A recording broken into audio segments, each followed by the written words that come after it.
Meanwhile, tensions escalating in Syria tonight as Russia reportedly sends another warship to the Mediterranean. The Obama administration continues to argue, quote, there's no military solution. But here's what the White House Press Secretary Josh Earnest had to say today. There was a concerted effort on the part of the United States to try to work effectively with the Russians to reduce violence inside of Syria. And time again, the Russians did not live up to the commitments that they had made.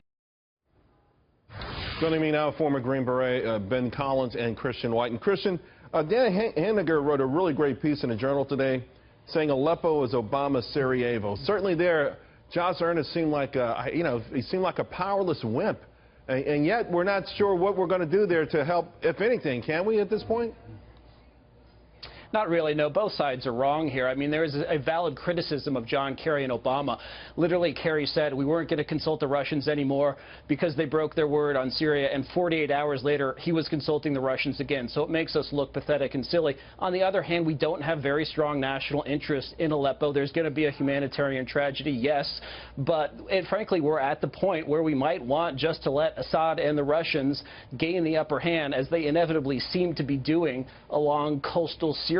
Our enemy in Syria is ISIS. It's not Assad. Assad is not a nice guy, but we seem to have lost track of the real objective here, which ought to be ISIS and not trying to prolong the war. If we intervene on behalf of the people in Aleppo, we would actually be prolonging the Syrian civil war.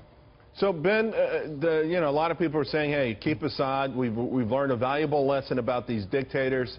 It's been better to keep the ones in place rather than have them go away and leaving these vacuums that create the Al-Qaedas and ISIS's of the world. But would Russia have an amazing strategic beachhead that threatens Europe and other parts of the world? Well, I mean, Charles, Russia already has the strategic advantage here, and there's a reason for that, because they actually have a lot greater national interests of their own. Russia does.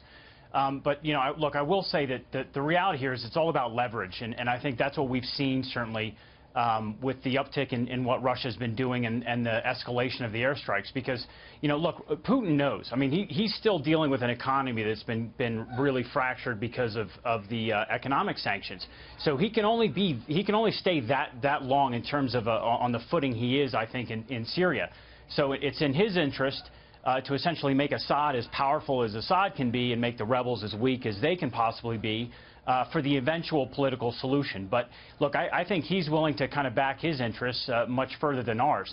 And the reality is, look, you know, for the U.S. defeat ISIS, the humanitarian crisis, and remove Assad, you know, we've got to decide which one is more important. And to me right now, it's the humanitarian crisis, because this really isn't a civil war. I mean, it's become a proxy war. If it was a civil war, you know, it would have been over a long time ago. And by the way, it's going to keep going when you've got 80% of a population that doesn't want Assad.